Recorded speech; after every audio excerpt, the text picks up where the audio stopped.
seems legit. Hello everybody and welcome back to my channel. Today we are making the Georgina by Deja bags. It has come out super cute. I have used one of the dance panels from Inklings and the Kraken because I love it. And instead of black vinyl like we would always normally reach for, I went for this red, which I think has just made the bag so much cooler. So this has got a whole bunch of different strap options. It comes with a crossbody strap that you can also attach to here and turn it into a backpack. It has a zipper top across here with a cute little zipper end because I love zip ends. It's got a zipper pocket and a slip pocket. Now I've done the slip pocket. I've made it the same, but I made the pockets different just for something different. But yeah, it is super cute. As far as like a tote bag, I do really like this one. So if you would like to see how to make this bag, please stay tuned. Right, so I think I've got everything here. I've got my bowl of hardware. You need bag feet and some O-rings and zippers and strap sets, I guess we could call them. So I'm going to start with the front piece because it's on top. No other reason. Now I'm not going to put the magnet in, but it does have a placement for a magnet if you'd like this to be magnetically closed. I have decided I just don't want to put one. And as a bag designer, you can make little decisions like that without it greatly affecting stuff.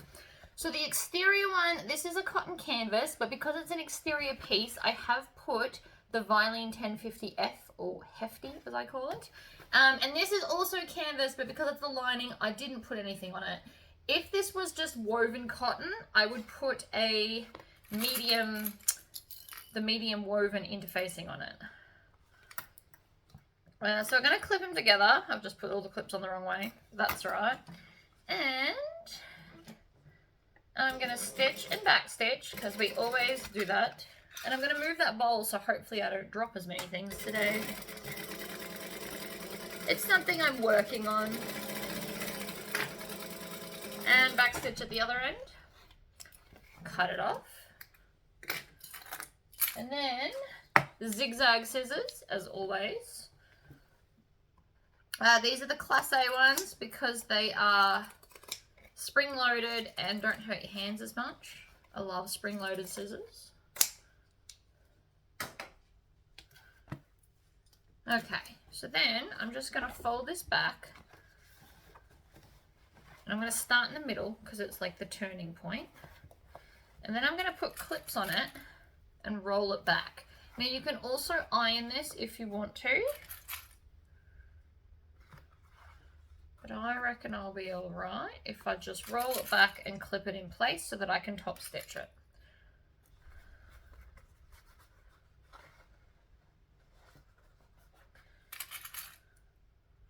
Here. And two more, one there and one here. Right, so now I'm going to top stitch. Now I'm just going to top stitch in the same, I'm not changing my stitch length for this. You can if you want to. Sometimes I do, sometimes I don't. Just depends on what you feel like. Pull that out, trim off the tails. Always throw the tails in the bin to keep your space nice and clean. So there is the front center. Mine's going to be a slip pocket. If you wanted to put your magnet in, now's a good time. And the main piece also has the magnet placement for your convenience. Speaking of which, let's put this down. So this is one of my main pieces. I have got Hefty and I've got bag foam because I want this bag to be nice and stiff. If I wanted it stiffer again, I could also put base stabilizer, but I feel like that's a bit too far. I'm also going to find my center top and center bottom now so I don't have to do it later because we all know that's a thing that I do. And I just need to move that so I can line this up. So now I'm going to fold this in half. Find the center of this. And then line this up at the center bottom points.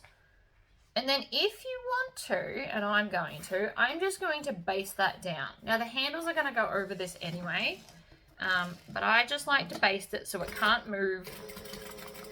It makes my life easier. So I'm going to go down here stop at the bottom, pivot across the bottom,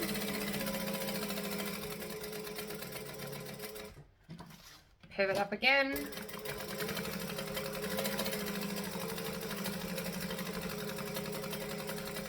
get to the end, back stitch just to lock your stitches in. Beautiful. So now that's on. We're ignoring the raw edges because we're going to cover it with our handles. That looks awesome. Okie dokie. The big pieces kind of got in the way of my tub. Let's bring this back. I have a lot of straps and stuff going on here. So this one is one of the, I think, shoulder straps. So I've decided that I'm going to do half and half straps. So this will be in the center, and then I've folded the raw edge over so we put it on, because I really like this fabric and I wanted to put as much of it here as possible. So I'll just need to figure out, I think it's this one. I've just got to figure out which one's which, because there's a lot.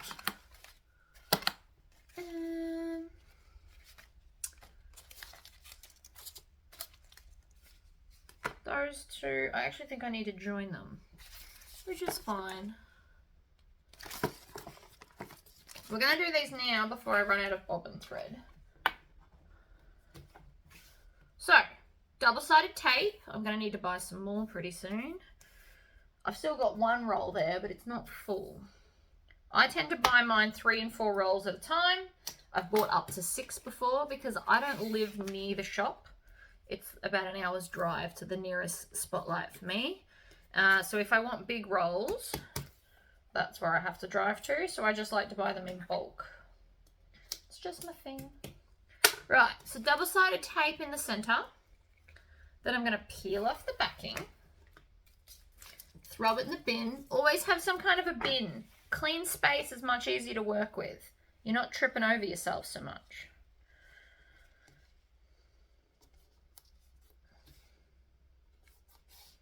And then I'm just folding both edges into the center.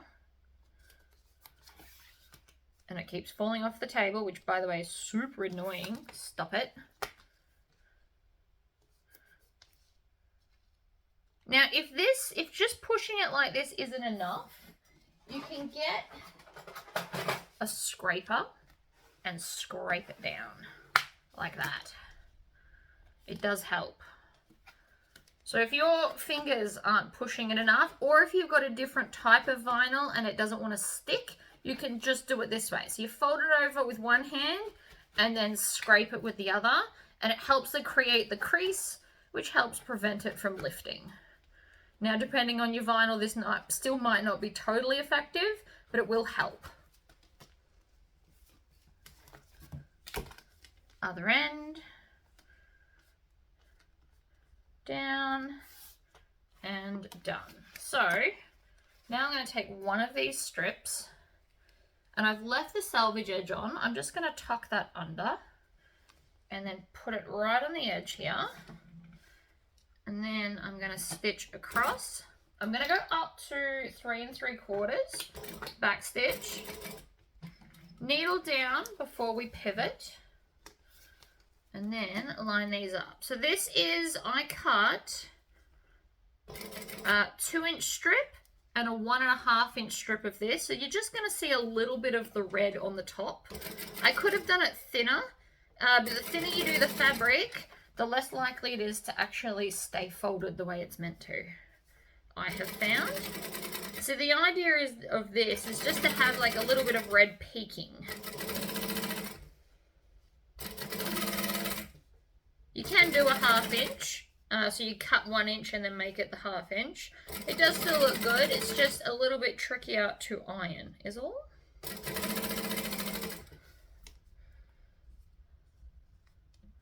But if you've got the patience, by all means.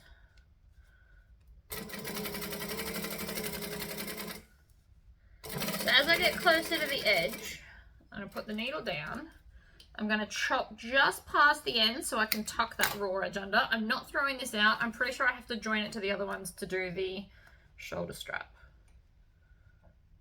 Or backpack strap, or whatever it is. The other strap. Needle down. Pivot. Needle down. Now this side always goes faster. Always. Does that sound weird to you? It sounds weird to me.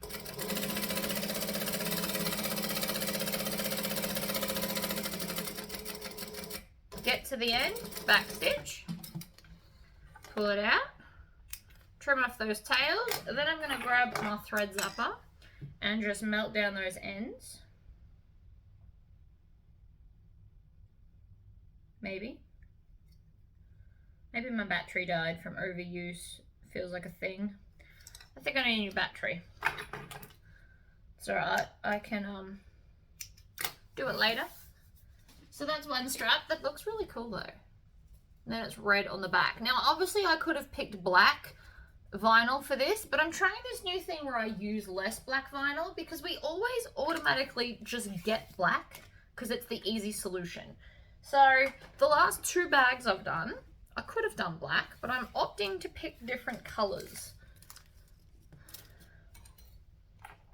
Because custom orders, nobody knows to pick a different color. So if you start showing them off, they might be excited to pick, you know, something else. So this is the volcano red. Because I felt like it matched the red in the Pulp Fiction panel. Is why I picked this one. And I also thought that the mustard of this went with the red, this red better than the fire engine red.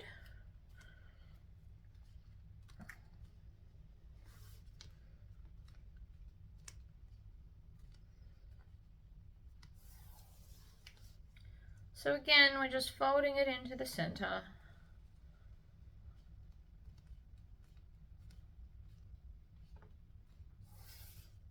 Like so. The more you practice doing it this way, the faster you actually become. See here how it's lifting? I'm just going to hold it down, get my scraper, and give it a little encouragement to stay where I told it to. Alright, another piece. So we're going to fold under the raw edge, lay it down, and I'm going to do the short edge first so it stays in place. Needle down, forward, back, pivot.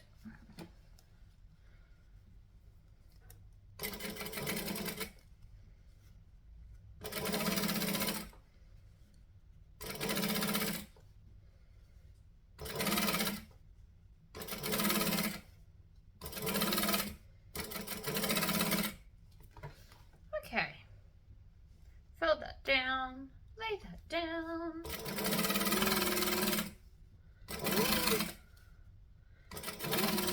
The more you practice this method, the quicker you do become at it. Apparently this is just not sticking today.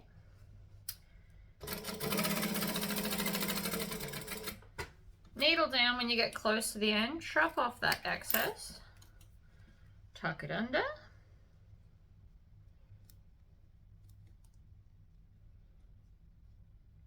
Like that, nearly. You gotta make sure the ends aren't poking out the sides either. Needle down, pivot. Again, I'm gonna tuck that end under. Needle down, come back the other way.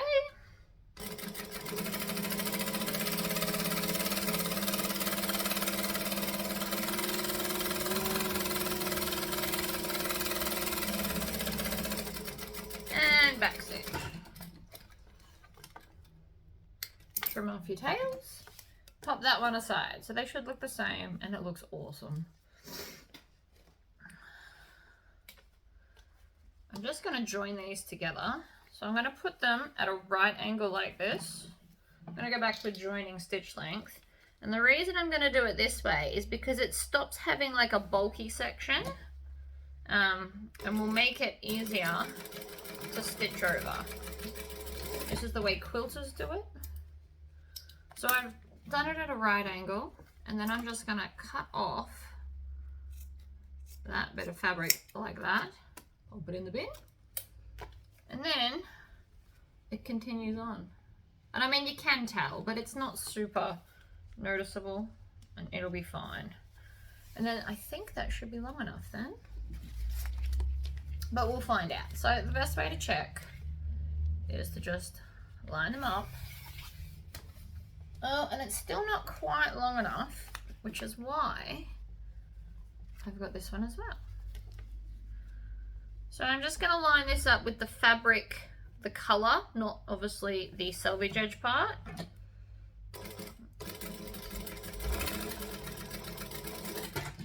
Now it'll definitely be long enough. I feel like something might be wrong with my bobbin. It was just making a noise. And while it didn't affect my sewing, there was a loop there. Always a fun one. So, scissors, chop off this excess like that, and then we also want to chop off that little bit there. Now this is long enough. So, let's do the big strap. And again, we're doing this because they were the pieces on top of my box. And I like to eliminate pieces. So these were a lot of like long skinny bits that were kind of in the way. So by doing it this way, the box is now like a lot neater. You'll also notice I am patting the sticky tape. You don't want to run your finger along it. It can stretch some stuff. It makes life much more tricky. I've also switched from Red Bull to amino energy drinks for anyone that was concerned about my Red Bull intake. So too was my husband, so I switched to healthy versions.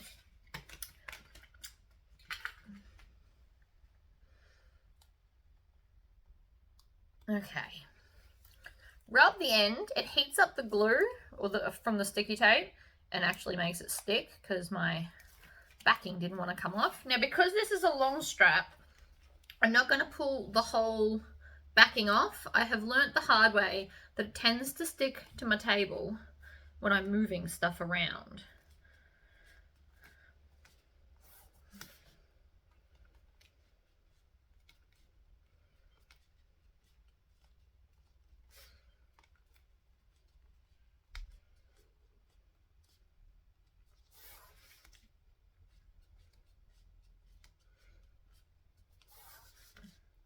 And back we go.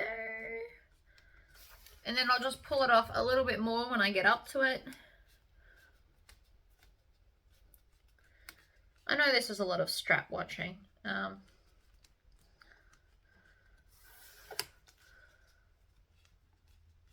But I like to do the straps while I've still got a full bobbin so that I don't have joins in the straps.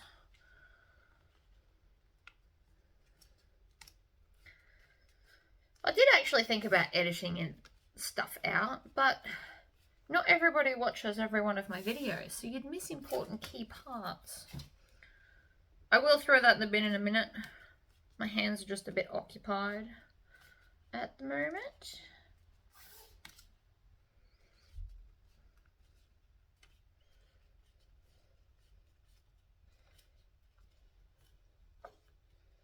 Okay, so that's that done.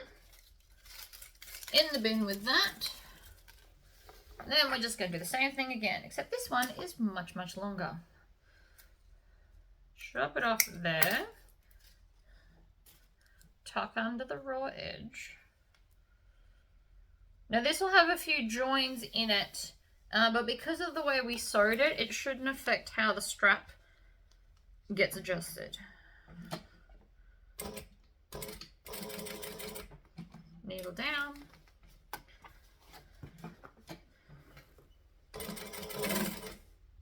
Oh, I need to go back up to 3 3/4. That's right.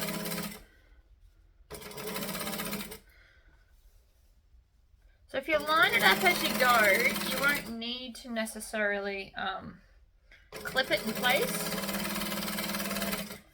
if you don't think that you're ready to do it this way with just your fingers, you can also put another piece of double-sided tape down the center and then stick this on.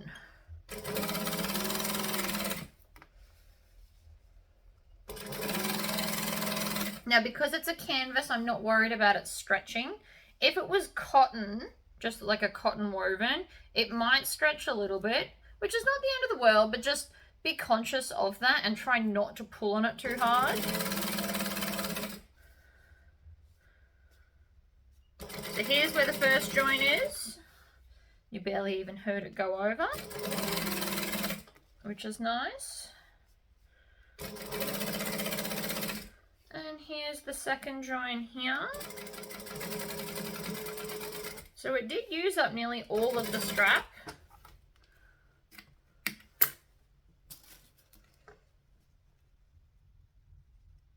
Which is good, means minimal waste. Needle down, across the end, back the other way.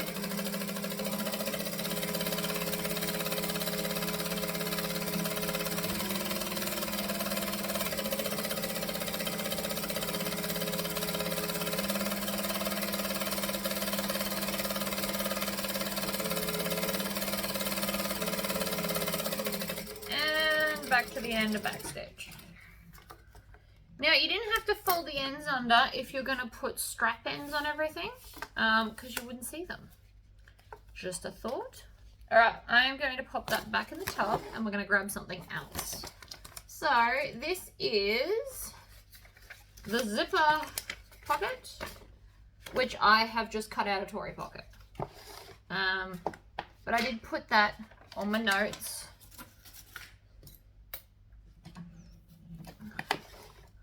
So we need one of our lining pieces, which are these bad boys here. I have actually kept all the things attached so that I know what's going on in an attempt to be more organized. We'll see how we go. I've also done a zipper overlay, but I cut from one of my zipper overlay templates because I used the Tory pocket template. So I went with a round end just for something different because I don't use the round end as often and I do think it's pretty. And it does have a placement for you, so it is that much. I can eyeball that, so that's not a problem either. So the first thing we're going to do, like I always do, is find the center of everything. We're going to need it. We may as well just do it now. Get it over and done with. It makes lining everything up a lot easier too. So the half with the Tory pocket, the rectangle gets drawn not in the center. So the half that it's drawn on is where you need to put your center line to help line things up evenly. Okay, so it was up about there. That's where the pocket was lined up. Then I just need to grab a ruler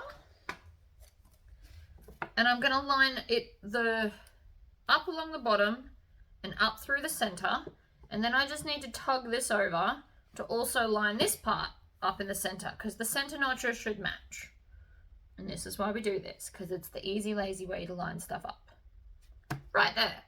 Now before I move any further, I'm going to grab 2 clips and clip them where the fabrics intersect. So here and here. And that'll hold it in place while I stitch it.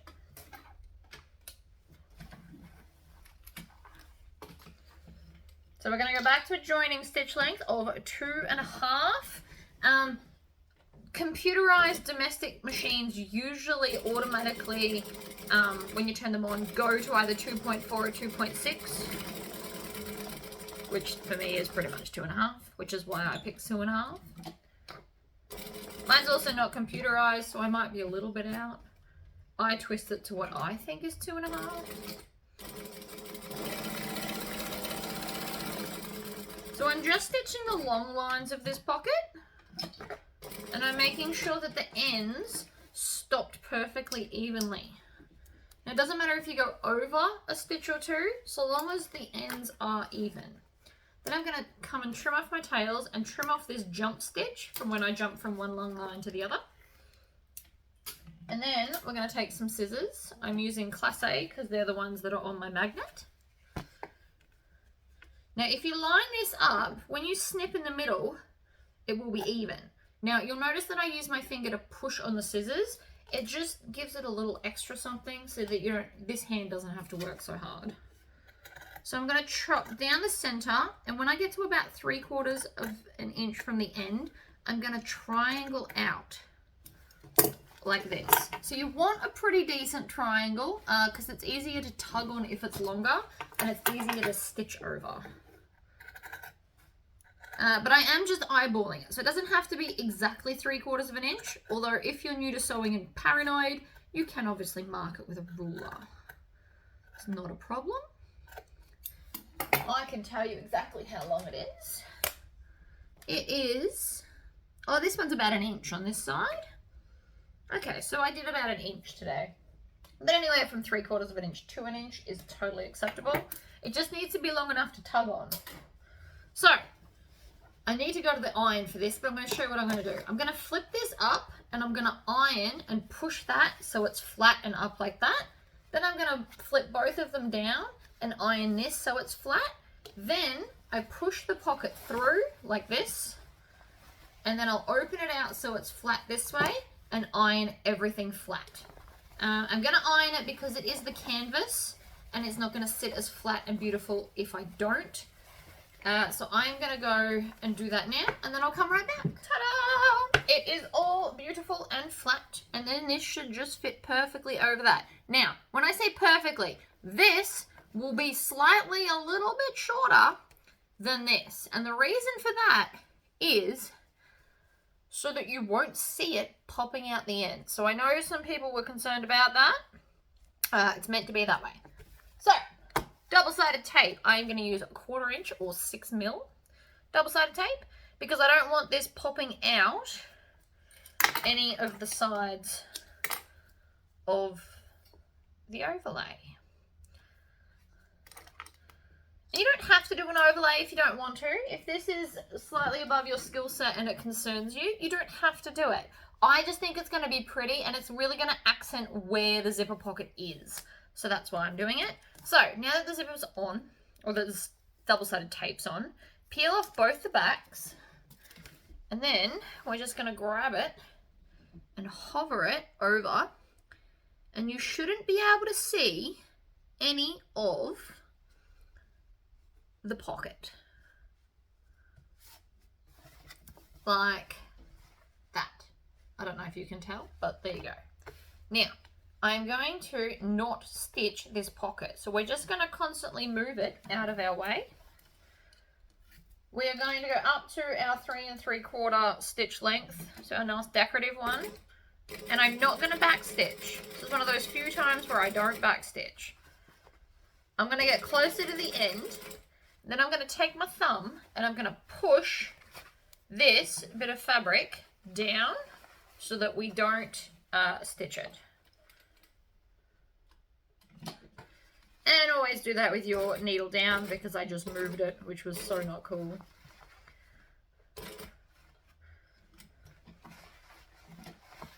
So then we're going to push all of it up and we're going to continue around. So basically we just don't want to stitch this. So however you want to move it out of your way, this is how I do it. You can obviously do it whatever makes you comfortable. The straight bits are always easier. Again, I'm going to take my thumb and tuck it under. Tuck it the other way. And then when I get back to the start, I am going to go so I'm going to go into the first hole, 1 stitch forward, 2 stitches back, and that's it. So that locks in the start and the end. Everything's locked in, and I didn't manage to stitch any of the pocket because I just pushed it out the way. If you don't like that way, you can always do a facing. So that's another option for people that like doing facings. You can do a facing and then you don't have that problem. You can just stitch it. So I'm going to take some zipper tape. This is from my new collection. While it doesn't perfectly match this, I thought it blends in well enough that I liked it. So I'm using it. It's pretty much where we're at. And I'm using Smooth Criminal today. Don't forget to singe the end of your zipper tape just quickly, and try and do it in the blue part of the flame. That way it will not discolor your zipper. Then I'm just going to, I crack it open about 2 inches. And then I'm just gonna, I put my finger behind it and then pinch it around my hand. And then I just wiggle back and forth gently till it goes on. Works every time. So, I like my zippers closing to the left. Let me just wrap this up so it's neater on my table. I obviously won't need all of this, but I tend to not pre-cut. That is 1 tooth out. So see how it's just slightly bigger on the bottom than the top? It's because I've done it 1 tooth out. So I'm going to take it off and do it again. That probably wouldn't be the end of the world. So if you're new to bags and it's only a little bit out, you can leave it. But it would annoy me, so I'm not going to.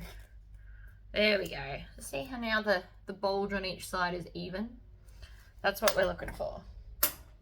So I'm going to lay the zipper in front of me the way I want it to close. Then I'm just going to pick this up, making sure that the zipper pocket is open and flat, and just lay it over the top. Bring them all under. Now, if you struggle with doing that, what you can do instead is use some double-sided tape to hold it in place. I know a lot of people like using the double-sided tape. It is a fair option. And then we're going to pivot, and we're going to go over the end, needle down, pivot again. Now that I'm back to the zipper, I'm going to zip it up so it's no longer in my way. And then I can finish up around the last part of the zip. I used to do it the other way. I actually find this much easier and you get a neater result. So that's why I switched. Back stitch, trim off your tails. This tail got kind of caught up. Then let the pocket drop and it should fall perfectly even because I mathed that out when I designed the pocket. So I'm going to line up the bottom, stitch, back stitch. I'm just going to do the sides.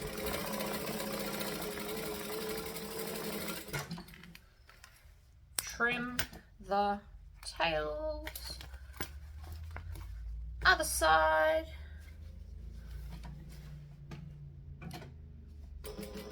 You can kind of do any seam allowance you want. The bigger the seam allowance, the smaller the pocket. So just think about that when you're choosing. I'll just wing it. Zipper pocket. Yay! So that's that bit done. Now, I'm pretty sure there's a slip pocket in here somewhere. What have we got? That's the top zipper band. That's not what I need.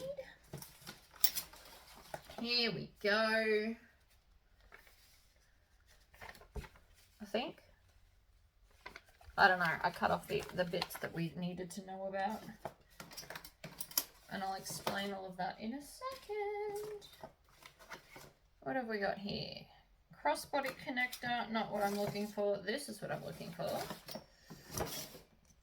So this one is called the interior slip pocket trim. That's what I want. Now, because my fabric's technically not directional. Well, the lining fabric was. But then I decided I wanted that the thing to be super accented. So I've actually cut one of the exterior and one of the lining. So that inside the bag, this is going to be like super fun. Because why not, really? Who says lining has to match with lining? So I'm going to take this right way up. This one doesn't have a direction. And we are going to stitch the side, the bottom, and up the other side, and leave the top open because the top will be closed without fancy little trim. Now, if you didn't want to do the trim or your machine can't handle it, also sew in at the top a little bit, and then you can turn it through the hole, tuck the raw edges in, and just stitch along the top, and then you won't need this. But I like the accents.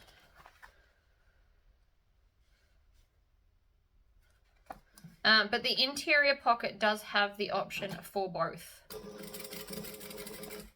Make sure I'm doing the right side. Yep. So we're going to go down. Now these are both cotton canvas, and I have not interfaced them. I don't want it too thick. Did I need to stitch the sides? I actually don't remember. Hold on. This is what happens when you read the pattern very quickly and forever ago. So it actually reaches side to side, so I don't need to do the sides. I actually need to unpick that.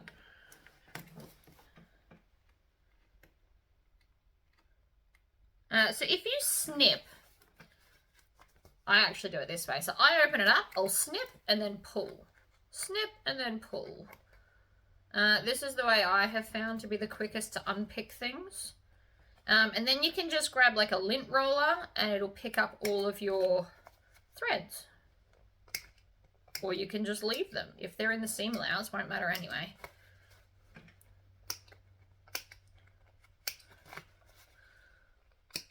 So this is how I unpick. I don't use a quick unpick. There is not a quick unpick in my house. I have had nothing but drama where I make giant holes in things, so I don't use them anymore. Right, let's try that again. So we're just going to stitch the bottom. Turns out.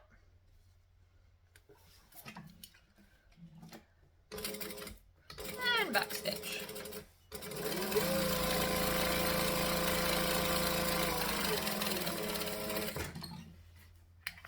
And I just dropped the accent on the floor.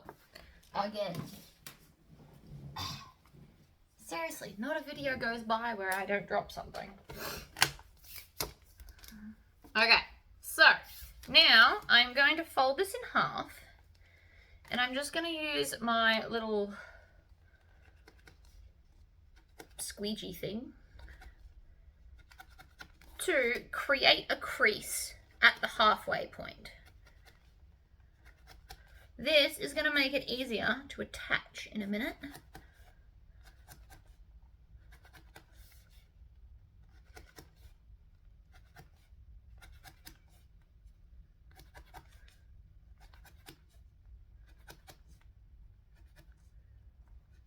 Right, so that's now got a crease, and you can see the crease in it. So when I'm just going to finger press this. So when I bring all of these up together at the top, this you just kind of fold and it's already got the crease, so you can stick it over the top. I'm going to go up to 3 3/4, so it's slightly more decorative. Fold it over and off I go. So a couple of things. Firstly, if you want to, you can base this together to make it easier. Second, if you want to, you can clip it. I'm apparently doing none of those. I feel confident that I can do it without it. But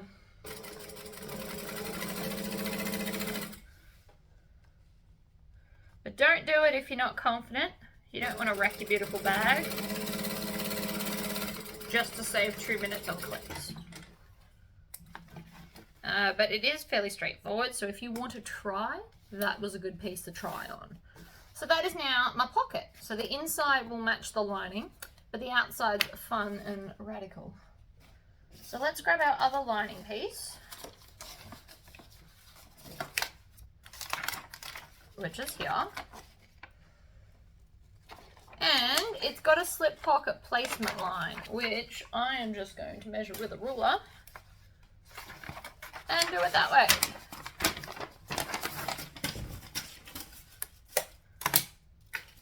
It's going on the floor out of my way, by the way. So, best way to do this is to have your husband not steal your chalk pen. Oh, it's alright, he bought it back. It's just in the wrong spot.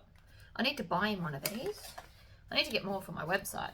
Right, so I'm going to measure up and draw a line, because this is the line that the pocket sits on.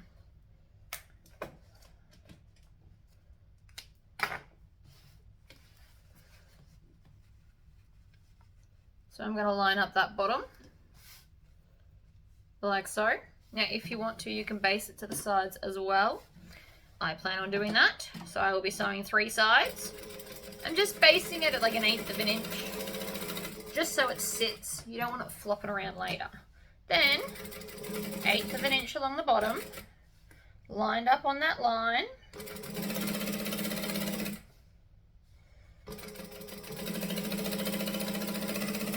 Now that is one very large pocket, so I'm actually going to divide it up a little bit, I think.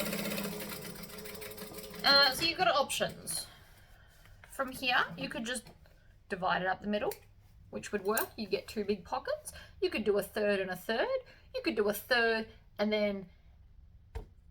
Actually, let's do that. So I'm just going to do it. We'll draw some lines so that I can tell you what I'm doing. But I'm basically winging it. So I'm going to do 6 inches from the edge, keeping in mind that there's still seam allowance that has to come off, which is why I'm doing it a little bit bigger. Then I'm going to do 1 inch and 1/4, I think. And that's going to be my little pen pocket. And then I'm going to leave it. So they're all going to be different size pockets. What you could do instead is you could find the center and then put the pen pocket in the middle if you wanted to. But who says everything has to be symmetrical? Well, symmetrical's fun. It's not necessary all the time. I'm going to go back to a joining stitch for this one, because I want this to be a little bit stronger. And I'm going to go up onto the vinyl, and then I'm going to back stitch, and then I'm going to go up again. Because this is going to be a pressure point, I want to make sure it's really strong. So I stitched it twice. Trim off those tails. We also always start from the bottom of the pocket and work our way up. It avoids any kind of puckers and things. And up we go. And then back, and then up. So that is now reinforced. And here's a pen. It will fit a pen. Now, obviously, you don't want the pen to go all the way down. So if you want to, and we're going to do it just for funsies, because I want a pen pocket specifically, I'm going to stitch. I'll tell you how far up, because I'm sure you'll want to know. We are going up 2.5 inches from the bottom of the pocket and doing a line, and this will stop the pen being lost forever inside the pocket.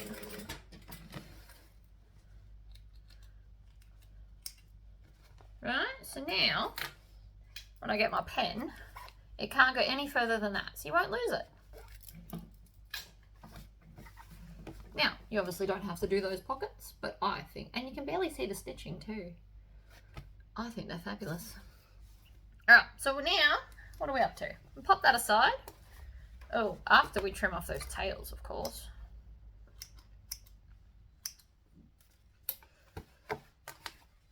Ignore the beeping that you can hear, potentially. It is just my, what's it called? My dishwasher. 1, 2, 3. So this is all the zipper placards right here.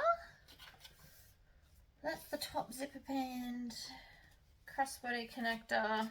I'm just seeing what pieces we have left. Not many.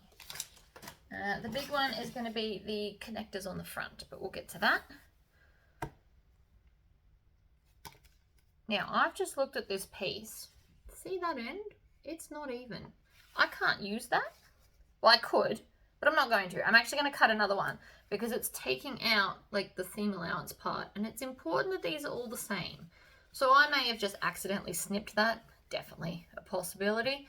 And even though it's the lining, I am still going to fix it. So I've got 2 that are my outer and then 2 of that are my lining, but I'm just going to go and cut another one of those and then I'll come right back. I've recut. I'm feeling better about it. So we need our zip, so our top zip. What I'm going to do is I'm just going to crack the end and just bring it down. And I'm going to stitch it. Now, some people use glue. You can glue it if you want. I personally don't like to wait for glue to dry. I am an impatient human. So I'm just going to stitch it. Just a little bit back and forth within the seam allowance so you won't even see it.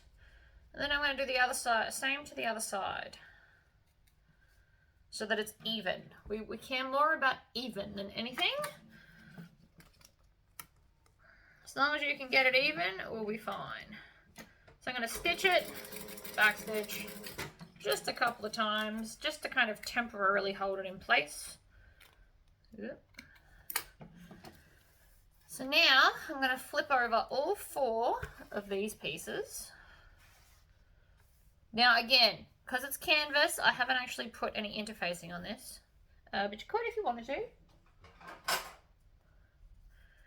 And then I'm going to put some double-sided tape along one end. Now I'm lining them up right next to each other, and then I'll just chop them apart in a minute. I always find that quicker than having to stop and cut between each one. I'll need that again in a minute anyway. Right, so now I'm just going to chop between all of these. Then I'm going to use my ruler here. Take off the backing. Now I do it here, but my ruler's all gone. I need to buy a new one. I keep forgetting once I get off camera to go and order one. So I'm going to line it up along my ruler, and then I'm just going to fold over the edge.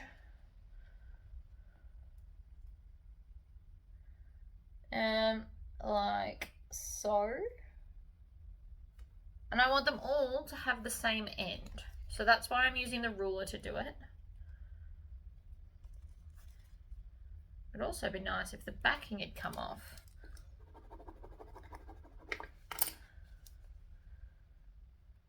Doesn't seem to want to stick today. We were doing so well. Stop misbehaving. There we go. So again, we're going to line it up. We're going to fold it over like that. Do the next 2.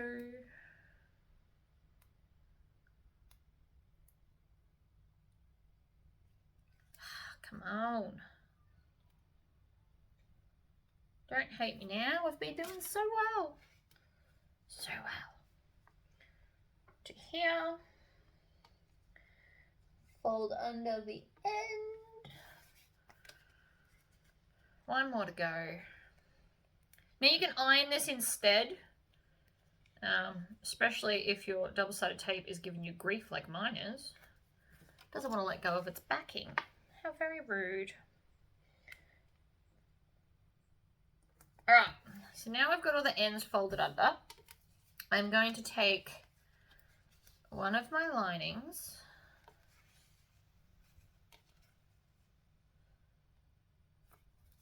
do it that way, and then I'm going to separate my zip like so, and I'm going to clip it down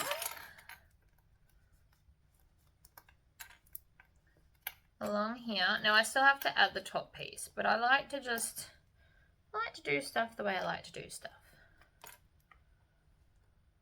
Like that. And then I'm going to grab a top piece and we're going to line up the folded edge. And your zipper should be a little bit longer. We need that tail. Makes it easier to fully open the bag if you've got a tail.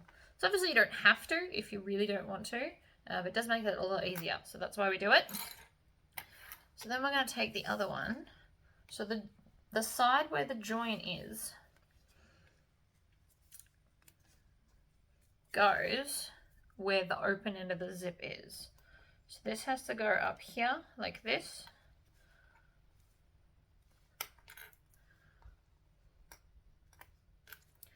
So I'm just going to clip them both and then I can chain stitch it.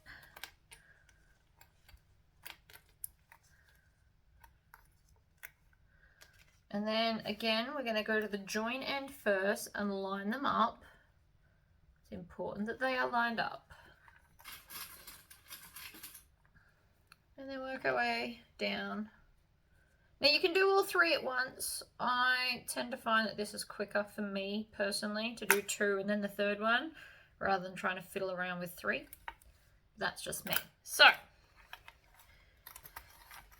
on this one, we're on our joining stitch length. I'm going to stitch and back stitch.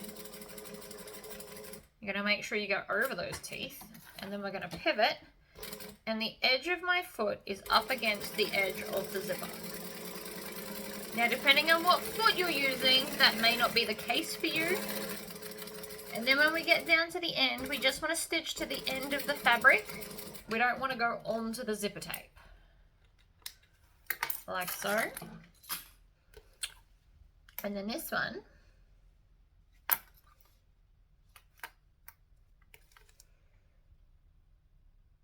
no, we want to start this end. We're going to start the opposite end so that it's all, I'm like, that didn't make sense for a second there. I had a brain fog moment. So again, this is up against the zipper, and then we're going to get to the top. We're going to have a needle down, and then we're going to sew over. Like so. Trim off your tails, because it's easier now than later. And then we're going to pull this away from the zip and clip it together.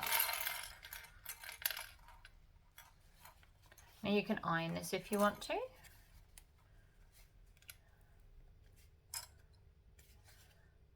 We also want to turn out this corner like that. Now, even though we sewed a beautiful right-hand corner, because of the zip, it's going to be a little bit kind of curved, and that's okay.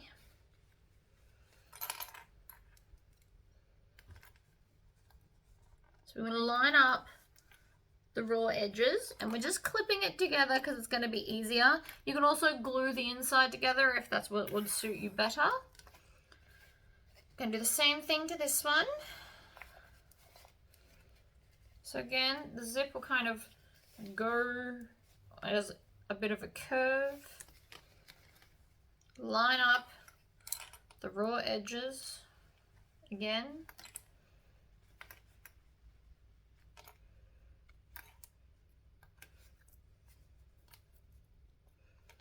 Once they're all lined up, we're then going to kind of give it a bit of a tug to pull it away from the zipper. Like that.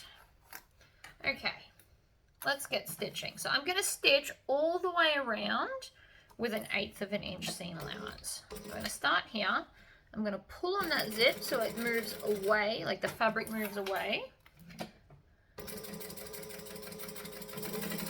And the easiest way, I use my fingernails to put it over the zip, and that way I can get like a nice pull away from it. Now this corner, I am just going to curve it because it's come out curved because of the zipper, and that's okay.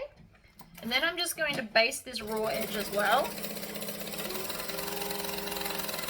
because it's easier to work it as one piece rather than two.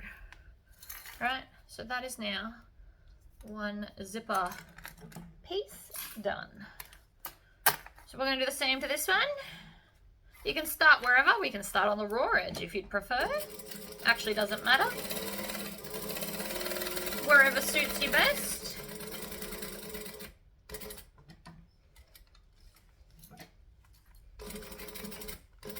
Around the curve. And then I'm using my fingernails to pull back from the zipper tape. Needle down, and then the short edge. It is important you do all the edges. Trim off your tails, throw them in the bin. The zipper placards are done. And I even got them the right way on the back. That was a fluke because I wasn't paying attention, not gonna lie. One has to feel upside down and one feels the right way when you're lining them up, but that worked out well. And that looks super cute with the brown. See? I knew it would. All right. grab these bits. So this is piece I, which is the top zipper band side. And this is piece, I don't even know, hold on. H, top zipper band. So we're going to join them together. I'm just going to put them down there. Where's my bin? There we go. Right. So this is the top band. So I'm going to sew them all together. Makes sense. Oh, what's the seam allowance? I feel like I should know that.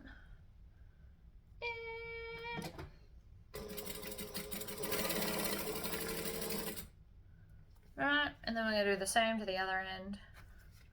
And I'm going to chain stitch it because I can. And I like chain stitching.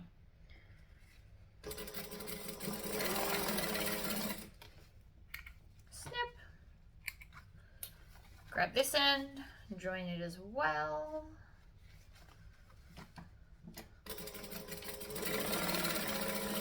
Gonna run out of bobbin thread soon, I can hear it. Now, here's where you just want to make sure there's no twists, like that. If you're going to chain sew it, it is important to not have twists or you won't be able to finish your bag. Right, and so now we should have a beautiful loop like so. Next up, I am going to grab these pieces. So this is the backpack connector and this is the crossbody connector. Down there with those.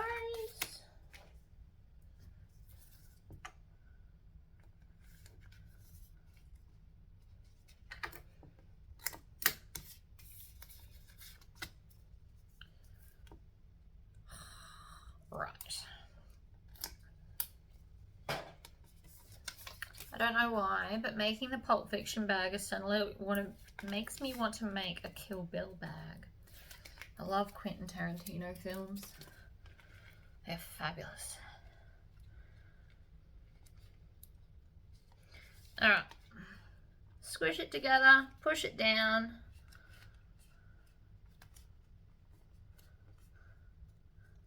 Like so. We're going to do the same to this one. Then I'm going to chain stitch them.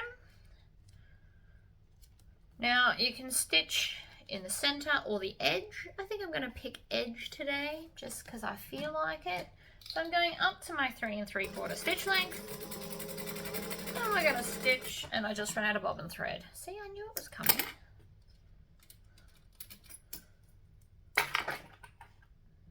I will be unpicking that a little bit because there's no need for it now. This is not a full bobbin, it's about 3/4 full. I shouldn't need another one because I've already done all my straps, but we'll see. We got fair way through the other piece.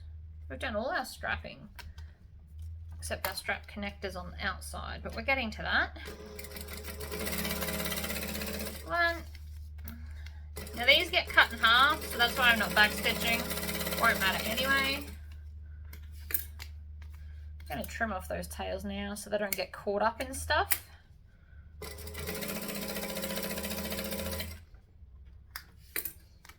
And the other side.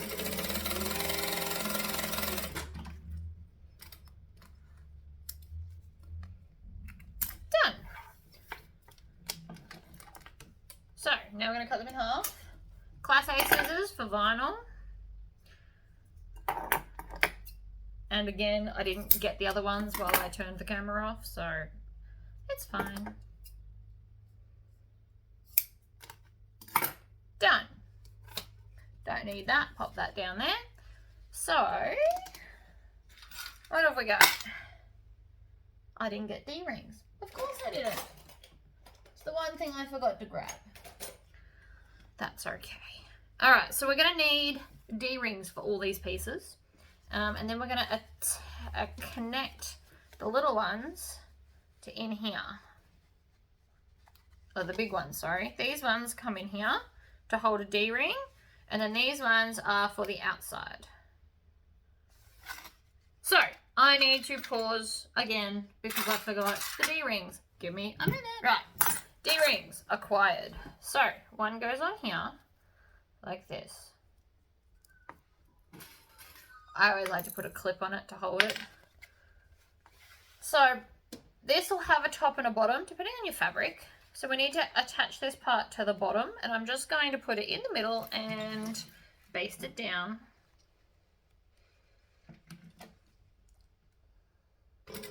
Nice and slowly. Now I don't like to reverse over thick vinyl, it tends to snap needles, so I'm just going to twist it around and go back the other way. This is within the seam allowance, so you won't see it, but it just holds it in place for you. And I like that. So this is the bottom here, so we need the other one. We're going to put another D-ring on, line it up in the middle at the bottom, and then we're going to stitch it.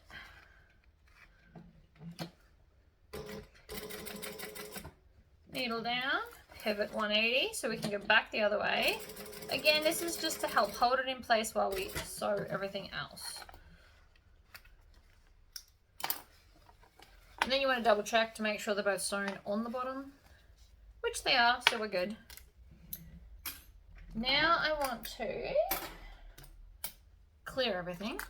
We're going to find the middle of the longer parts of this along the bottom,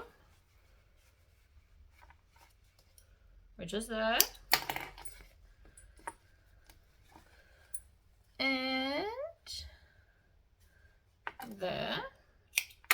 Because that is where these are going to go. So again, find the center of the fabric part. We're not including the tail in this as part of our center.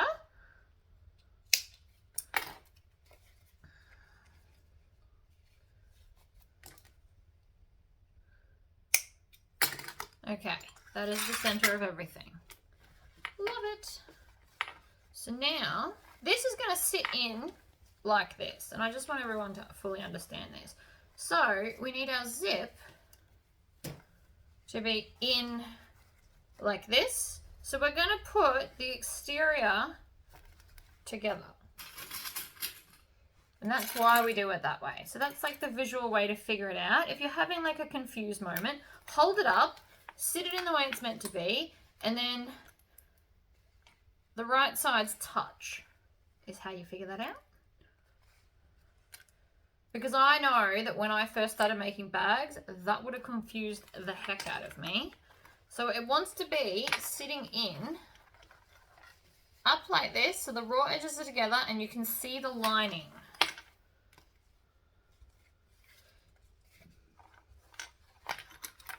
Uh-oh.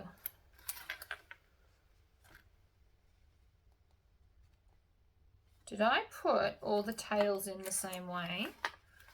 Surely not.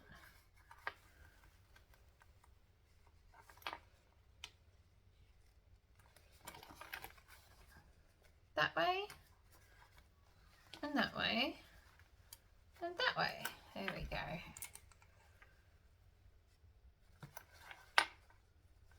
I got there in the end.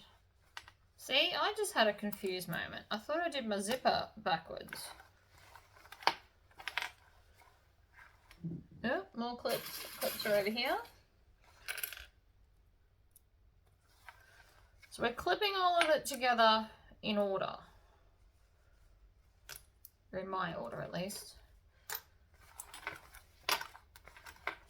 So now everything should be clipped to like the bottom edge. I'm also going to take my zipper tails here and I am going to clip them back onto themselves so that I don't accidentally stitch them, because I have done that in the past and I've learned from my mistakes. So I just fold it back on itself and kind of pull it as far as it'll go and then clip it to the teeth like so. So that is now our interior top. Let's take our lining and join it together so we can join this on, because then we've got a lot less pieces hanging around. So I'm just going to join the sides on a joining stitch length, not a decorative one.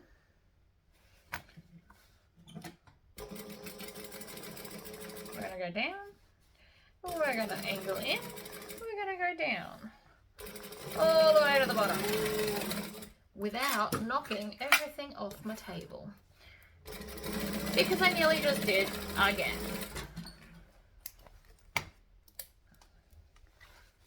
again, line it up. Now, obviously you can use clips right now if you want to line it up with clips. I'm just freehanding it because realistically it's just a straight line and I'm okay with that. And backstitch and trim and trim.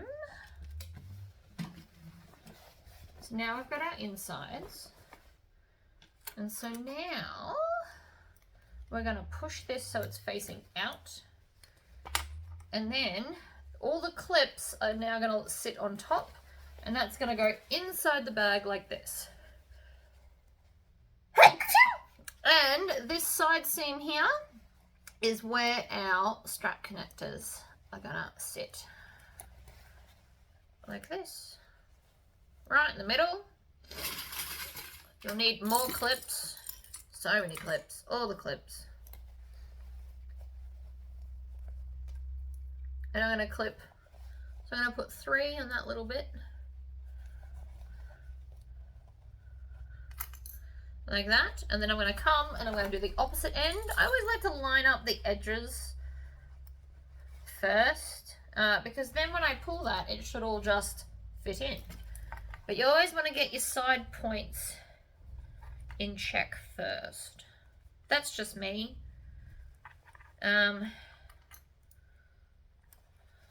You can obviously ignore me and do it your own way, but this is the way I like to do it because I just find that everything seems to line up better if I do. So then we're just going to come along and we're going to add our lining into the clips. Now your middle points should also match up if you've cut all your middle points. Because remember, I made us do that earlier. So your middle point should also match up.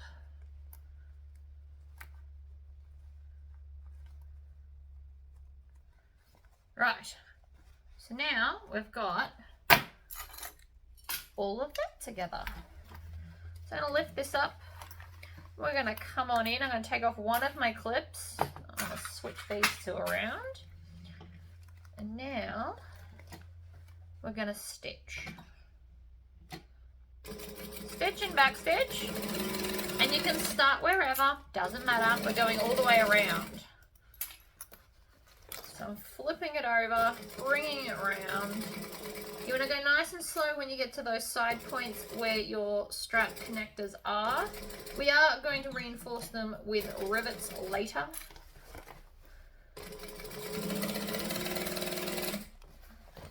Keep bringing it around.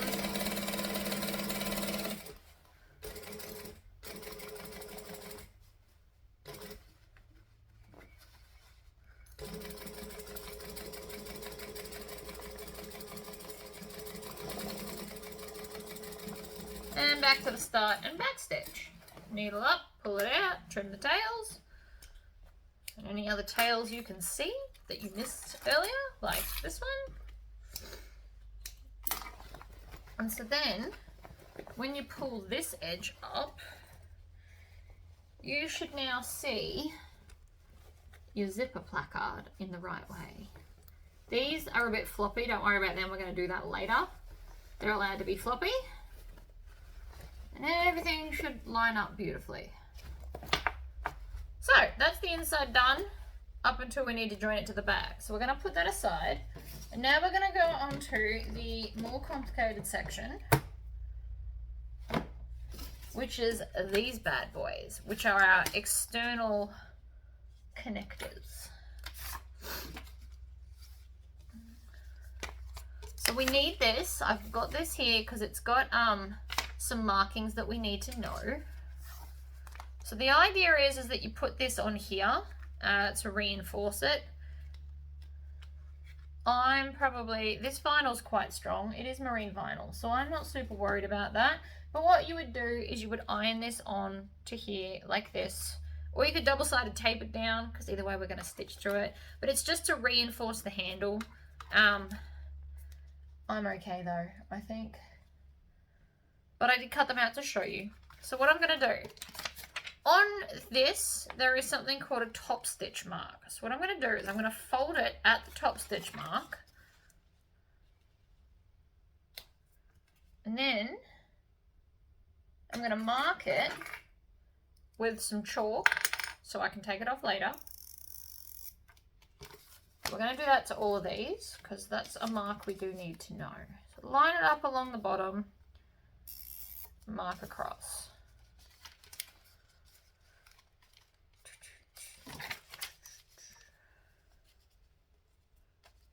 There, mark, and one more.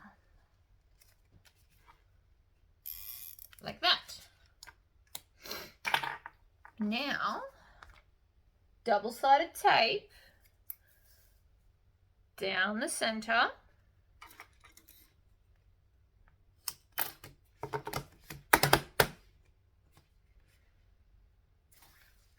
Like this. And then I need to fold. Do I fold it in? I think I fold it in.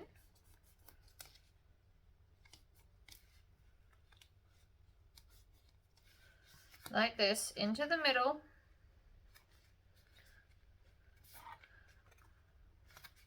And this is why I'm not bothering with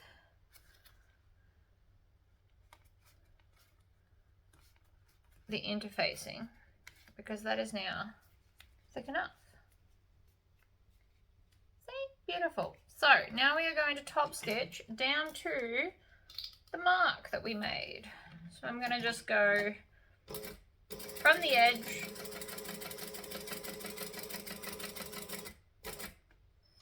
down. I'm going to pull it out, give myself a tail so that I can pull it to the back and tie it off. And that way it'll look neat from the other side.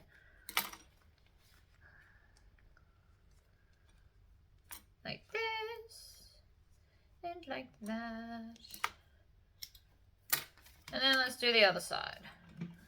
So I'm going to start at the top edge, work my way down, get to there, pull it out, leave a tail. If you pull on the back straight, if you do like a full circle, it makes a loop. You pull the loop through and it comes to the back. But if you're going to use your snips, make sure you don't use the sharp edge or you'll just cut it. I have done that before. That's why I'm warning you.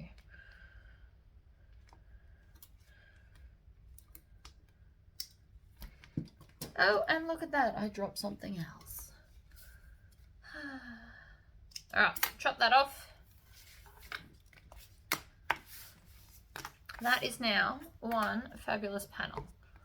Let us grab the front. So we're going to continue on with all of this in a second. So the idea is this is going to sit right over that edge there. And this comes up and under like this. So, oh, I can't pick it up. This, there is also some more markings. So we have done our top. So this is where our O-ring goes. And I'm pretty sure I'm going to then, now I'm going to put the O-ring on. Although it doesn't matter because they are removable, but you can put it on for the purposes of this because it should sit at that mark. And then this one folds round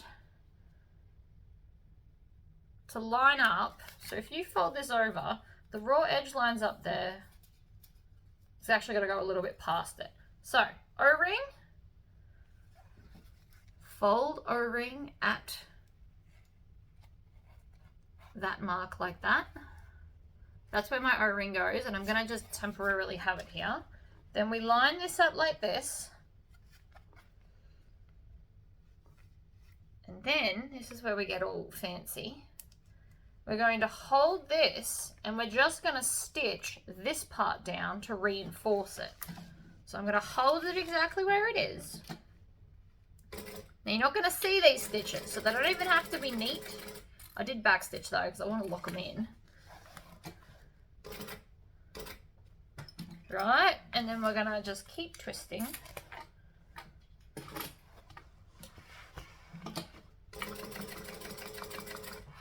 Now you're not gonna see this, but it's just reinforcing your fabulous stuff. Right, so then this comes back down the bottom. That's where our O-ring goes. It all lines up. So I'm going to pull out some tail. So again, I don't have to backstitch here. And then, so we're going to line that up like that. And then I'm going to start in the hole where we tied it off. And then we're just going to stitch down. I'm just holding it in place. There are placement things on the main one. I will need that for the back, just not for the front. Needle down, pivot, up the other side.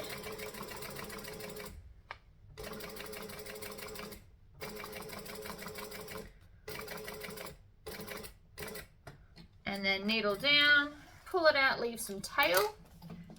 Flip it over, pull it out,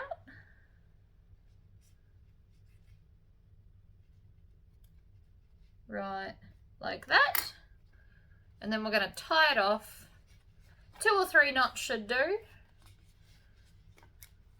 Not that one. We need that one for the other side. Then you can trim them off. So I'm going to pull on that. It's going to give me a loop. I'm going to use the back of the scissors to pull it out so I don't accidentally cut it. Again, been there, done that. 1 and 2, might do 3 for good measure. Done. Right, leave this floppy. We are going to put a rivet in, but if I put it in now, it's going to get in the way of the top of the bag. So I'm just going to leave it for the minute. So we just need to do that for like all of them.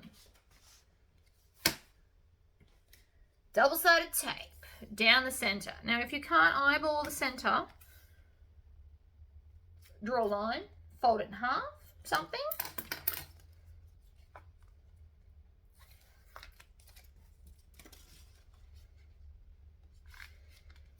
You can start wherever. I'm going to start right here, bring it into the middle.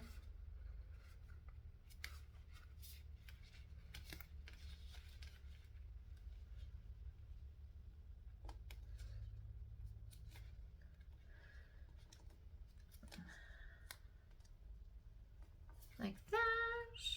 Down we go.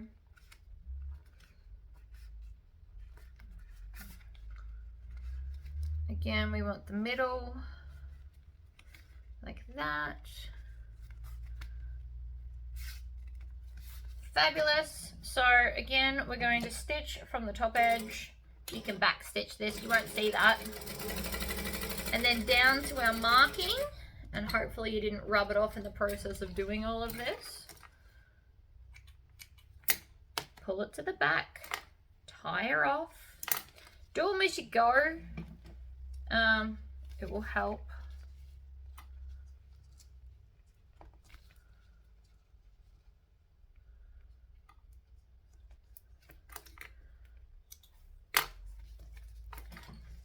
Now obviously if you're new to bag making and this type of strap totally intimidates you, you can, if you want to, just make this go lower, tuck it under, stitch across and go down.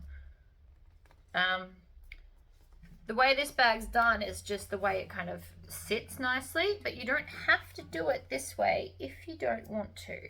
This is just an option. It's a slightly more advanced option. But you can just do normal strap connectors on this. You will want to keep this shape though because of the pocket, because you want to cover that. But beyond that, you could just tuck more under, stitch up, across, down the other side. This just looks cool and it's something different. And I'm all for something different. Alright. always hold on to the shortest edge so you loop the longer one. It'll make it easier for you. Except in this case, apparently. I didn't leave a big enough tail on this. So one's really long and one's not so long. And it's kind of given me a little bit of grief. But that's alright.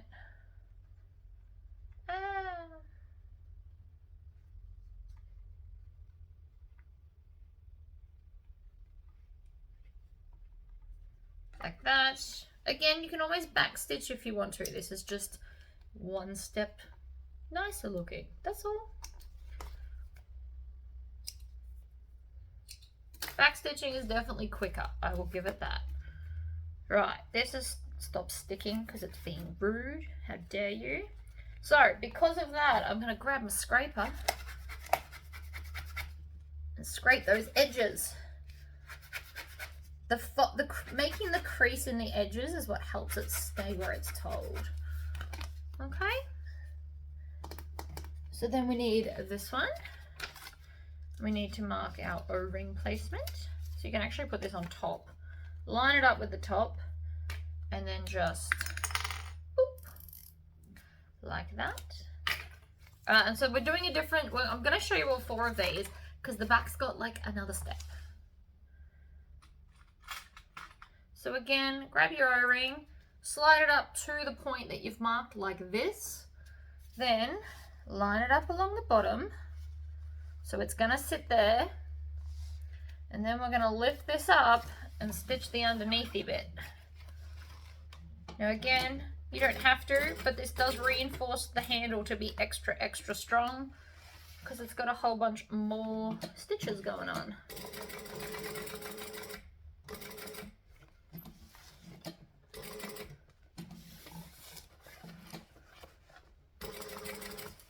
Don't knock. Oh, I knocked it off. Of course I did. I think in the pattern they do like a crisscross zigzag option. You could do that too. Whatever's going. Right, so again, line this up. I'm going to start up here. Make sure I've got some decent tails. And I'm going to start in that hole. Line this up.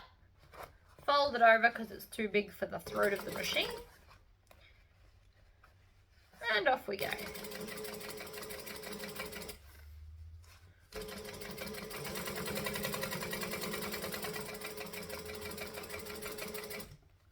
Along the bottom,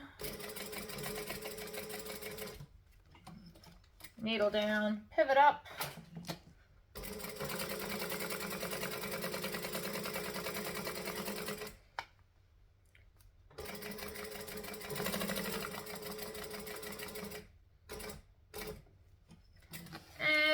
Tails again, flip her over, pull to create the loop, pull the loop up, and tie them off.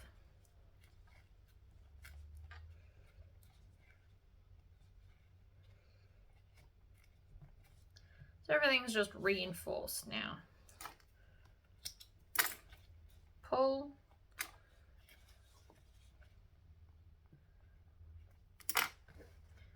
Come on, out you come. Right, so this one's been a little bit more stubborn than one would hope.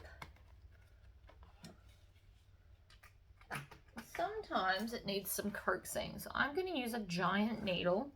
I have this because I once sewed some buttons through a round cushion I was making, and because it went through the whole cushion to give it that kind of cinched look, I required a giant needle to do it.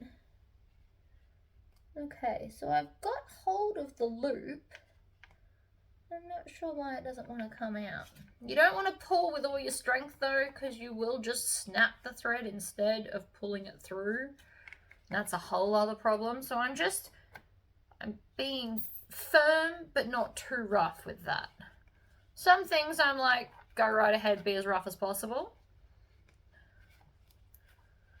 That one, if I had have just gone pull, I would have snapped the thread and it would have been stuck in the outside. So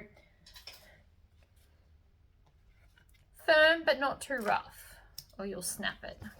Okay, ta-da, front's done. let's go and do the back. Now the back's got some different stuff going on because we have to put the backpack strap connectors, which are those other bits of vinyl I had going on. So again, I'm gonna find the center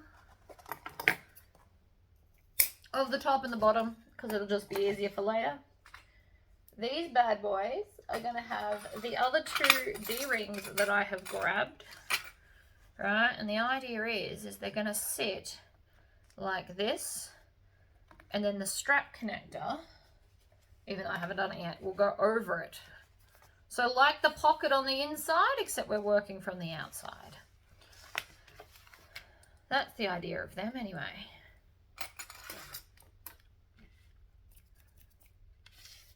More double-sided tape.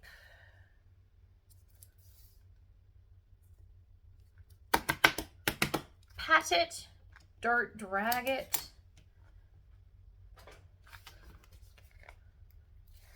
Backing off.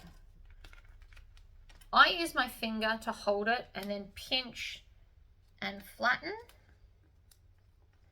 You can obviously do it however you choose, but that's how I get it done.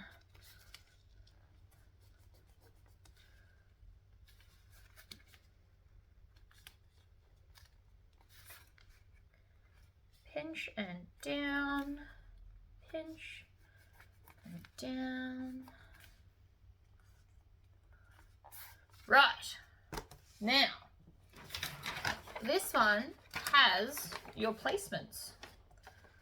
So we can see here, I don't even need a ruler, look at this. So that's gonna go there like that.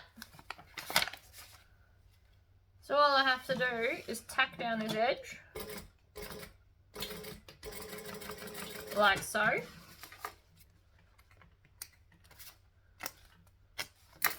Then we're going to come along and we're going to place that over that like this.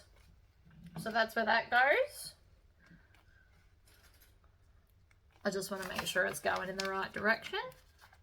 See, look at that, perfect. So you can put rivets either at the side of this. I can do that later. But what I haven't done is top stitch this. Now I'm going to be lazy this time. Nobody will know the difference but you because you've watched the video. But I'm going to come to the end and I'm going to back stitch 2 and then just jump to the other side. Like that. Stitch it. Unless you're really looking, you won't notice that. Okay, but you can continue to tie them through. Either or is not really a problem. Right, I need my template that I dropped again. Apparently that's just what I do, I drop things.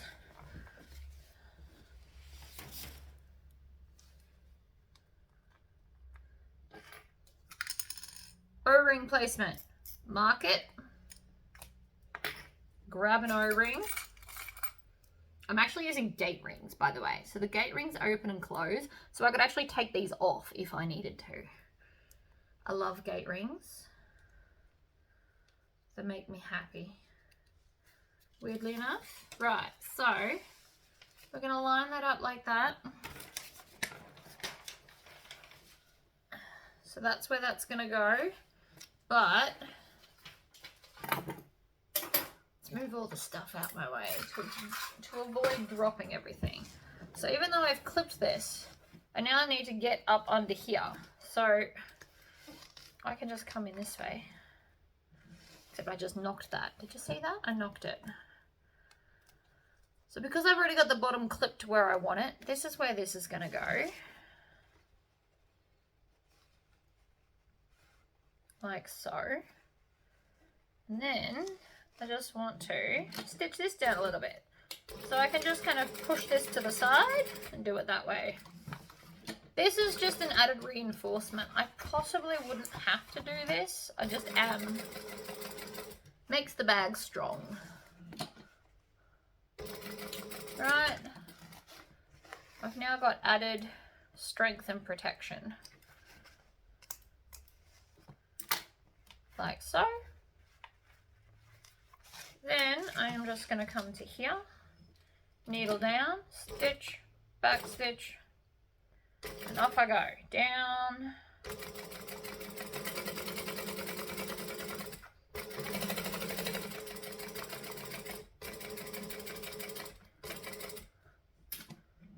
Needle down, across the bottom,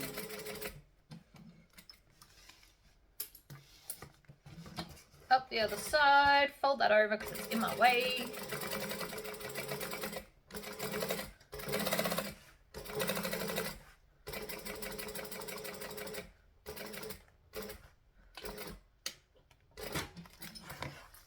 Right. Beautiful. So then this, I'm just going to, oh, I missed. I'm just going to tack this here like that. Now the D-ring can't escape, and I will do all of my rivets at the same time. So I can put a rivet in, it says to put one either side, and I've got to put one up here. I've got some rivets to do, but I'll do it all in a minute. Because I've still got one more handle to put on. I definitely don't regret my red decision though. This also would have looked cool with black, don't get me wrong. I then would have probably done a coloured thread to make it stand out, would be another option. I just don't like that I always grab for black.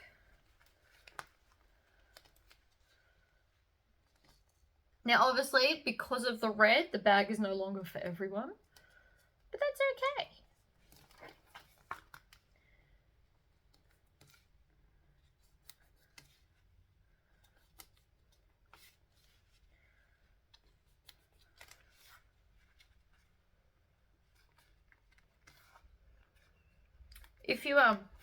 If you purchase several of the same panel, you could do each bag in a different colour. That would also be very cool.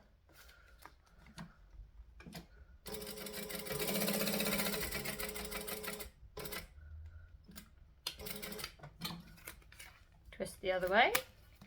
Now I did those so well that you can't actually really even tell, because I went through the exact same holes, so you don't even see those points.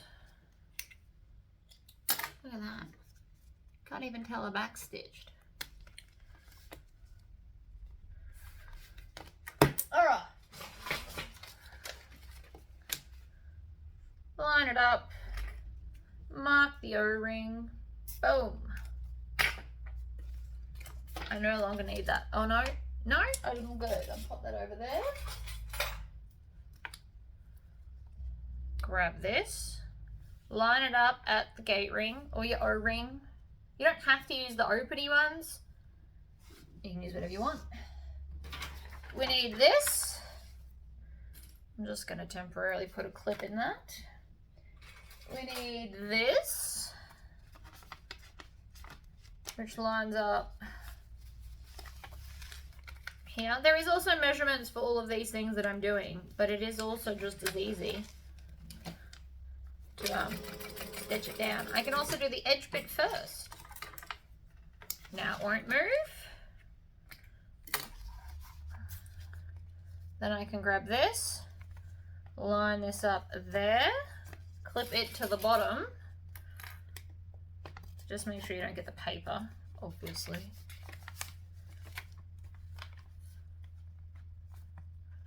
Line it up there like that, clip, clip, remove the paper.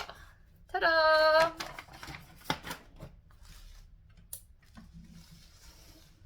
And there's two different ways to line it up. Alright, so again, I just want to come under here, stitch this down a little bit.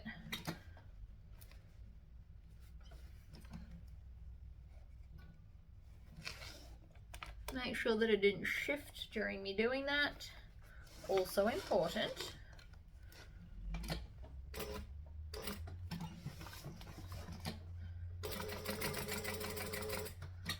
Needle down. pivot. Can't do it to 3 and not the 4th one. So if you're going to do the reinforcements, which I do recommend, you just need to make sure you do it to all of them.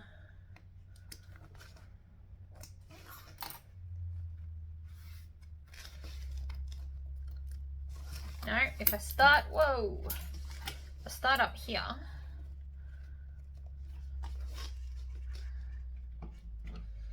Needle, needle, back.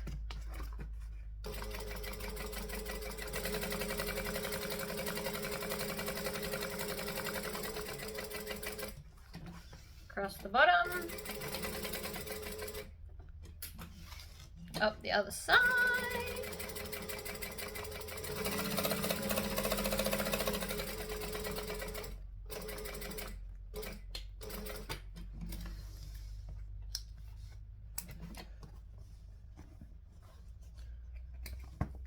Alright. Now you can put rivets. Well, let's do some rivets. I love rivets. Rivet's gonna make it look good. So, I want it in the middle. Actually, no, I want it closer to there. Still a rivet right here. And a rivet right there.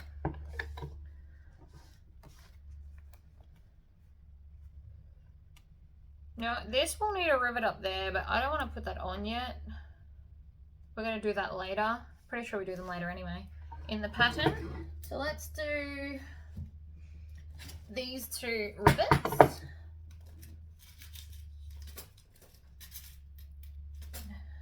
I've recently reorganized all my drawers to make everything easier to find. I've color coded and made it every line the same stuff. It's made everything much easier to get to. I have to admit, I like it. Right, clip, squish, rivets on. So this now can't go anywhere. I'm quite happy with them there. You can scooch them over a little bit, but keep in mind your seam allowance, very important to remember. Don't want to put it in your seam allowance, then you're going to sew over a rivet, snap a needle, and have a bad day. Okay. Again, rivets later. Put these right sides together. Now because it's foam, I am going to clip them.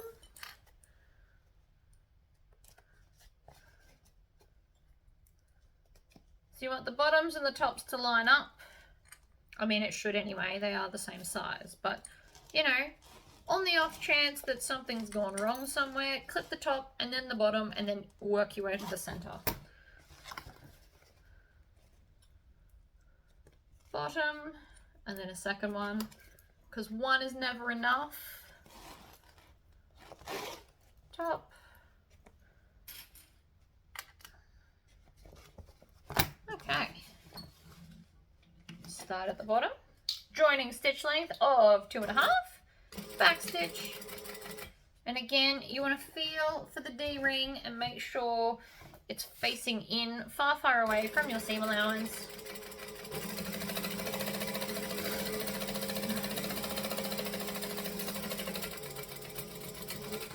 Today is not the day I want to go snapping anything. Preferably trim off your tails. Other side, starting at the top this time.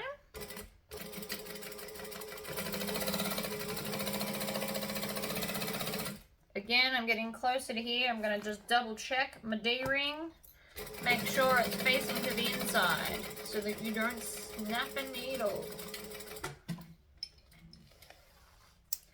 This is all twisted. It was twisted around the needle, so let's just not have that problem today. Alright, tails.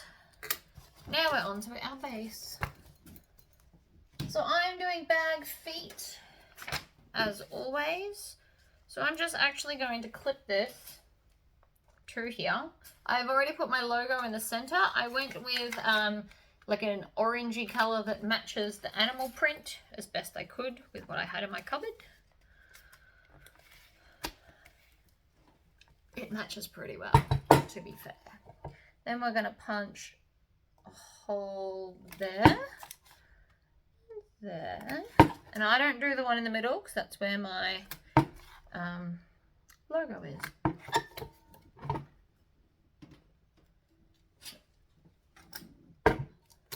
This is the same attachments that I put my rivets on with. Pop that down there now. Push the post up from the bottom. 2, 3. No, there's another one in here somewhere. 4. Flip her over. Clip. Clip.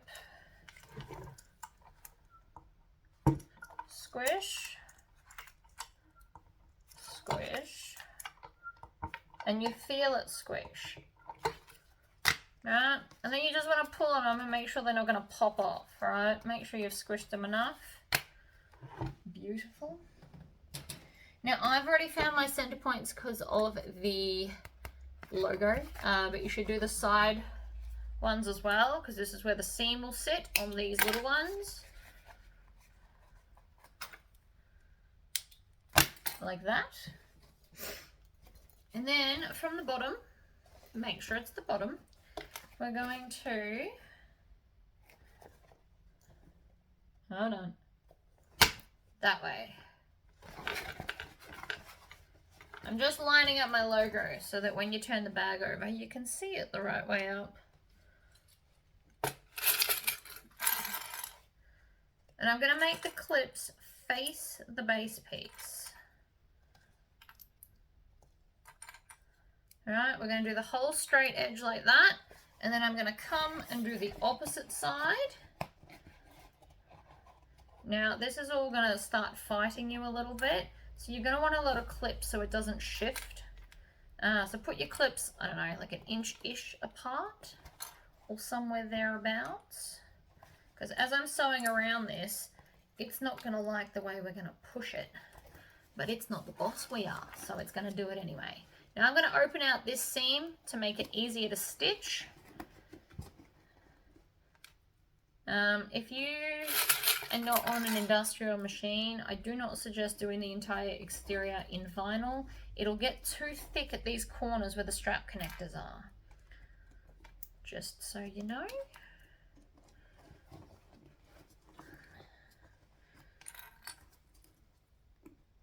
My machine will do it, but only slowly. It doesn't like too many layers of vinyl. It's technically not designed to do vinyl. I have been warned, but it's lasted several years. I think I've had this machine for about 6 years now, and I still haven't broken it, so that's a good sign. These things last forever.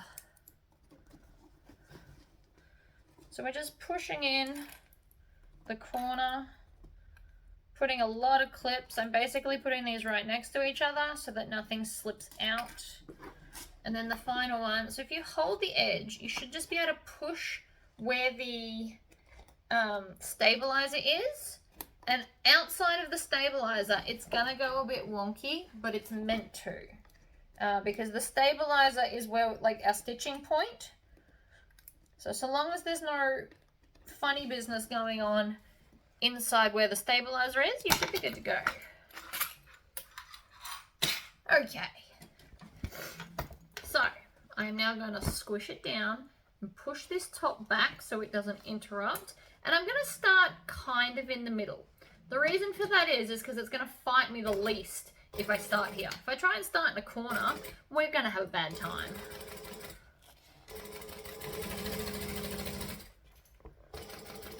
That just reminded me of South Park. My bad. So you can see I'm pulling it up to go around that corner. It is a 3D object and you need to treat it as such. If you try and do all of this flat, it's not going to work out.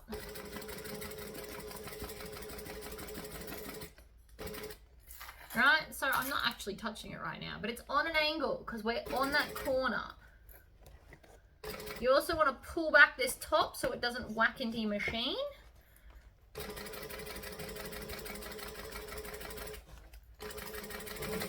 You can always go faster on straight bits. but the corners are thicker and trickier, so slow down there.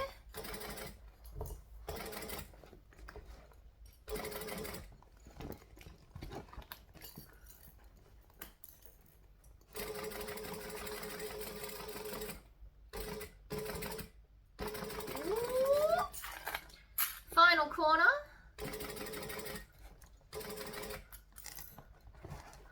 See, and some of the clips let go.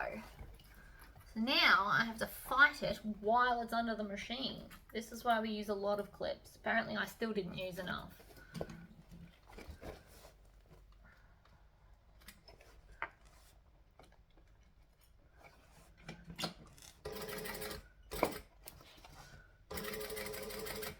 I can fix it, it's just extra fiddly. So lots and lots of clips, because between the foam and the base stabilizer, it's just gonna fight you.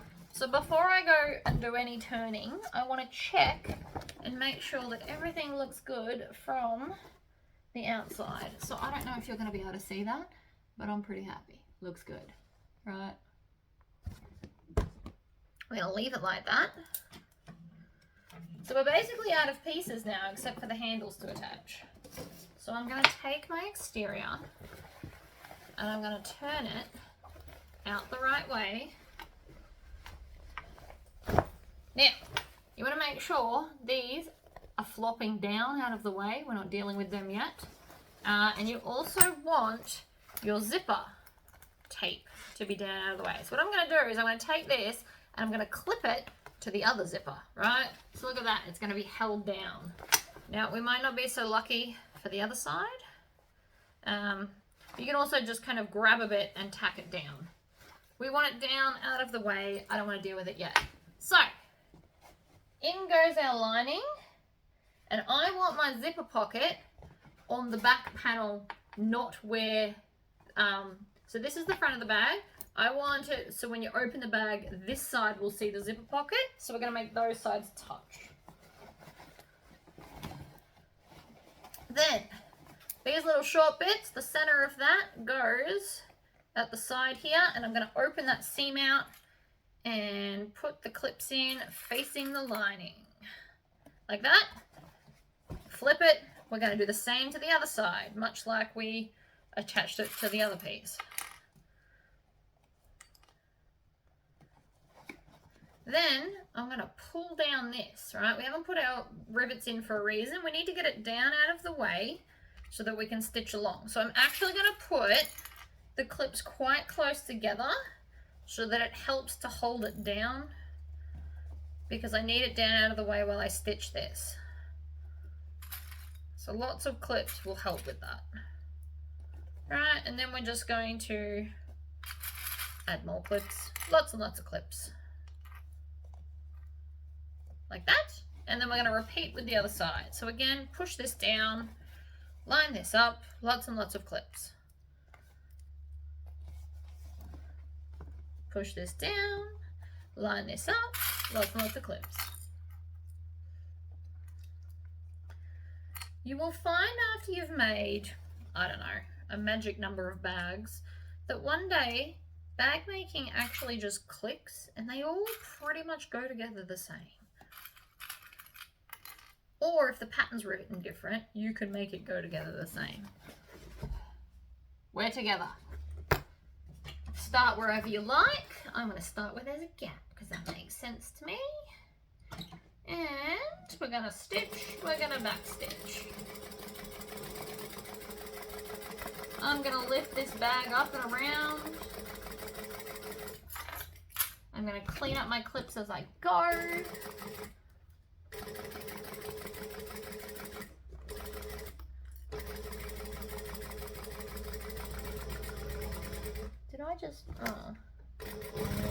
I just ran out of bobbin thread. I thought I did. I thought I heard it go. Tricky, tricky. All right, I'll come back with a fresh bobbin. Bobbin is now refreshed. I'm going to go back over the last few stitches so that I can lock in the old and new stitches. And then we continue around.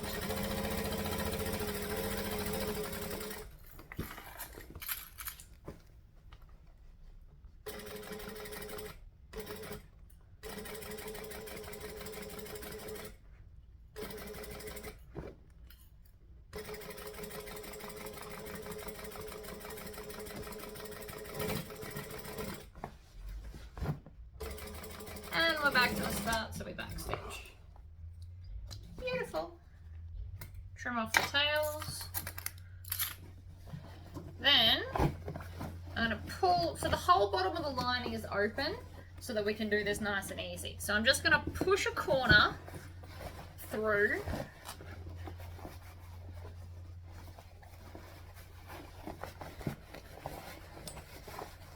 Sometimes that works, sometimes not so much. Sometimes I have to pull it instead of pushing it.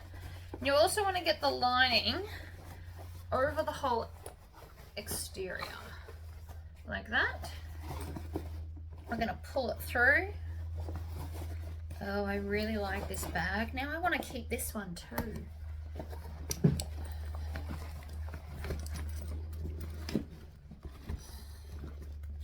Alright, so I'm going to push out. Oh, there's a tail. See what happens when you miss tails? They start poking out the bag.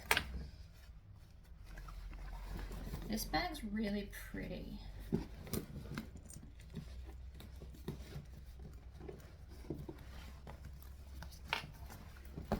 Look at that. Oh. So you can have the option to have a magnet, but I thought it was small enough to not need it. Alright, so we're going to take off the clips. Then I'm going to open the zipper pocket, reach in, and pull the whole base through. I always stand up to turn bags. I find it easier to be over it than beside it. So the first thing I'm going to do is stitch the bottom. Now if you want to, you can of course clip this, but me and linings get along a lot better, so I don't need clips. So I'm going to stitch the whole bottom. And now I'm going to back stitch, trim the tails.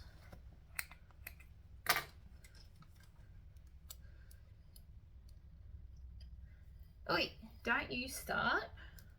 My thread's being naughty.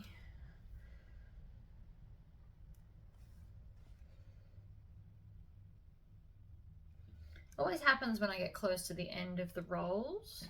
They start to misbehave. Alright, so now we're going to go into here and we're going to put the two seams together and then stitch and box that corner. So I'm going to stitch and back stitch, and then over I go, pulling it all out so it's even, and back stitch at the other end. Then we're going to do the opposite side, but I need to make sure that this seam allowance is facing the same way the whole way along so it doesn't have a weird twist. So again, we're going to push that so it's that way. And then we're going to stitch the little boxed corner here.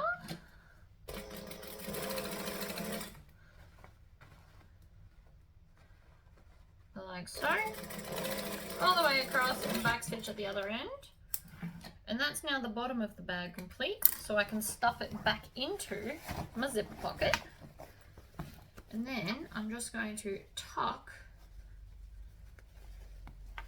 those raw edges of the pocket inside itself and then stitch that shut. Stitch, back stitch, forward stitch, line it all up. You want to stitch as close to the edge as you can without falling off the edge.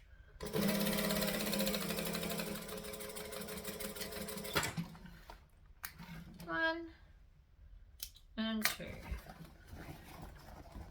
So we're nearly finished. Now it's just some rivets we're gonna do. So you can top stitch all the way around here if you want to, but because I'm gonna put a rivet in there, I don't think it's gonna be necessary. We're also gonna put a rivet in here so that these are poking up over it. And then same with this one and all the other ones. But you can top stitch if you so desire. I'm going to iron that later, and that's going to sit. If you don't like to iron your bags, or you've done all vinyl, you can Tory squish them like that, or you can go along and clip the whole edge, whatever suits your needs. But we now need rivets. So 1 and 2. 2. And I might just grab out the whole tray of them since we're going to be doing a few. You're not meant to be in there. You're in the wrong one. Okay, so I've got rivet posts and rivet caps. I keep mine separate. And silver's my most popular hardware cover, so I have a lot. Before we do this, let's do our strap so we can get rid of some more hardware. I'm using an old strap connector I found. It's like an adjustable one. There's nothing wrong with it. I just prefer the new ones. But I also need to use these things up. So, on the strap connector we go. So up and around the center bar.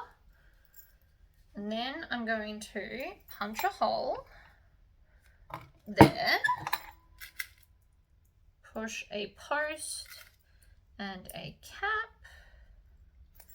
And squish it.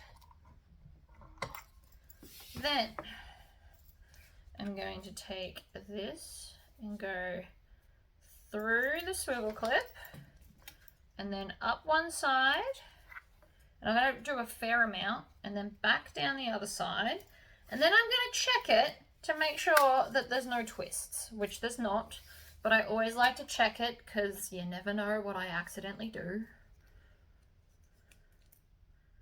Fold it over. Now, because these don't need to be even, that's why I haven't measured them with the rivet placement. If these were 2 handles, I would measure them. Right, and then on like that. So that's now my strap done, so I can pop it aside. And now I've only got one more bit of hardware to go, which is nice.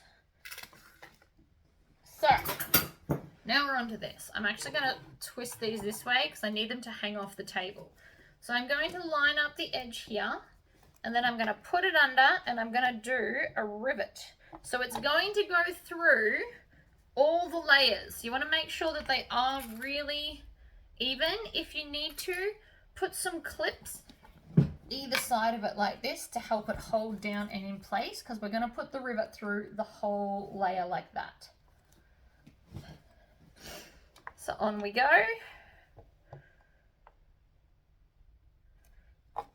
Squish into the hole. Cap on the back. Twist.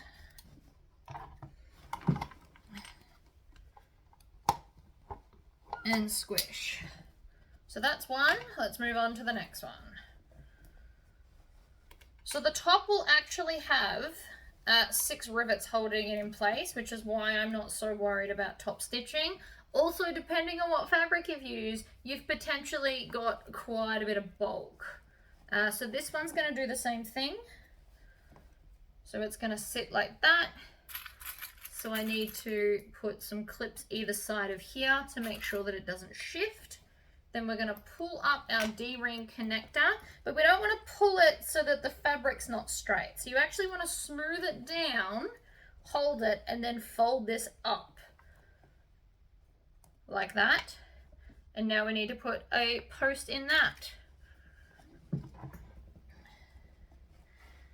So I'm going to line it up. I'm going to stick it down, and I'm going to squish through all the layers. And I heard that. That was a lot of layers. Right, through, cap on the back, and then set it. Ta-da! So, now we've got one there. We've got one here. We're just going to continue that around until the bag's done. I'm going to stop showing you now and just get it done. You get the idea. Squish, post, cap, set. Squish, post, cap, set.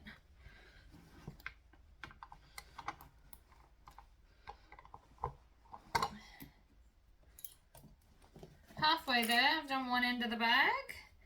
Again, I will need to Tory squish this front seam or iron it.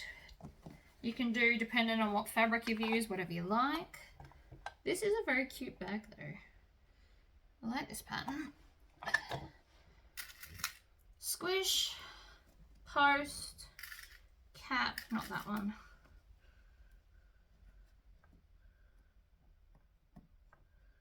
Cap, set.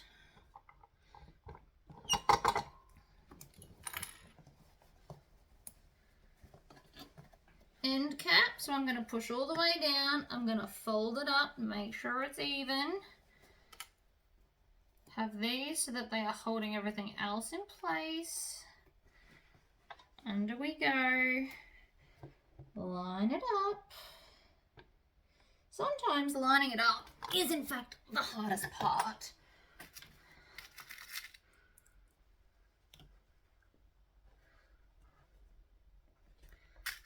Cap. Oh, I've only got one more to go. Awesome.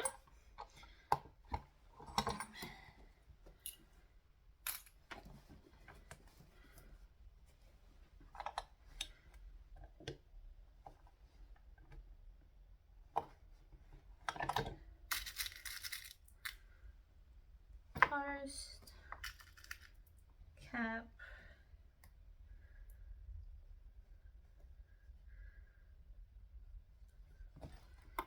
squish. Right. Done. So, last step is our zipper, which I need to grab back out because for whatever reason I just put it away. And I've also got a zipper end here because it's going to be pretty. Now, if you don't have zipper ends or you don't have access to them, you can just do a rectangle of fabric. That is also definitely an option. Also need to smooth out the lining so it sits nicely just to make sure. Looks good.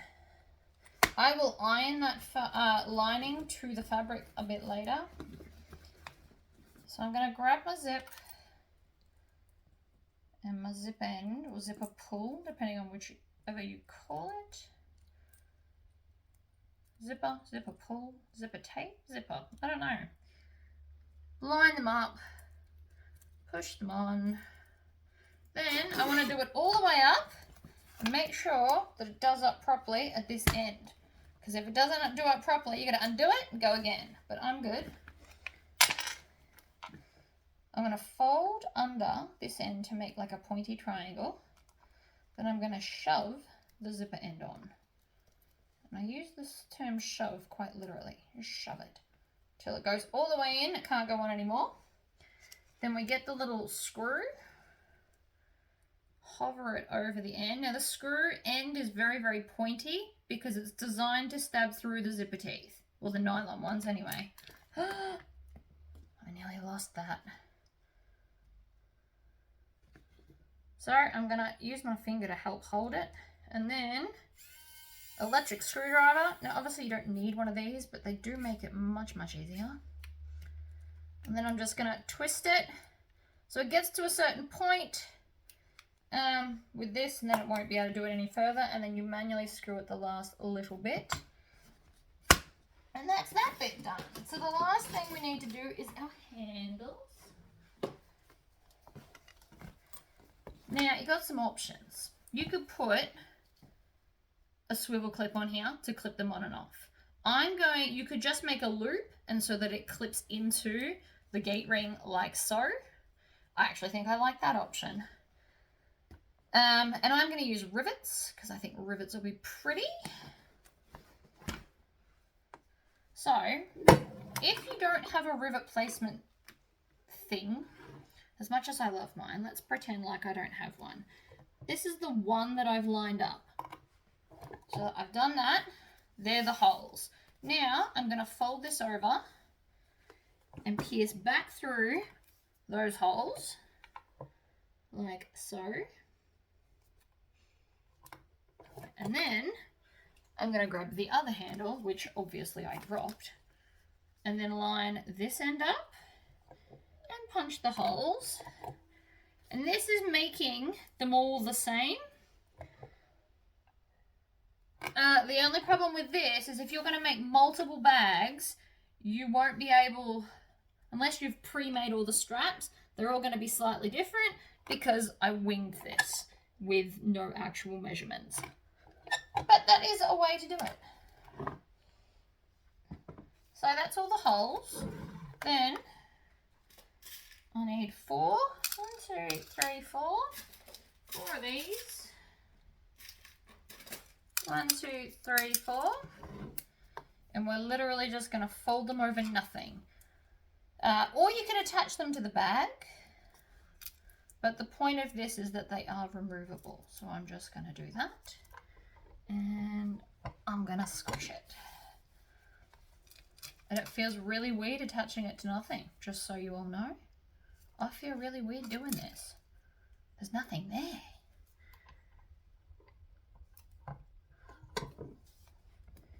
And then you can just slot them. Oops, go that way. Slot them on.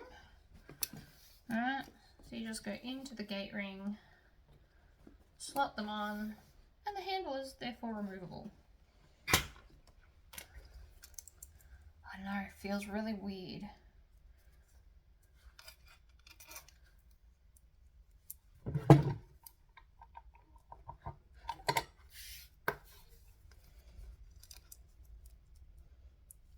It feels weird because it feels like I've forgotten to do, like, grab something. If you find it too weird for yourself though, what you could do is actually just put it on the gate rings. That would have been my solution, or one of the many you could do. So, that way, and on, and then around, that way, and on. So there we go, that's that. And there's our shoulder slash backpack option. To make it a backpack, we just go up through these. So thread it all through and go up and back. But I think that come out super adorable. And it's a good kind of shoulder length. So there you go, guys. Alright, well, thank you for joining me, and I hope I have taught you something new today. And if not, oh well, I can't help that. You've already learned it all.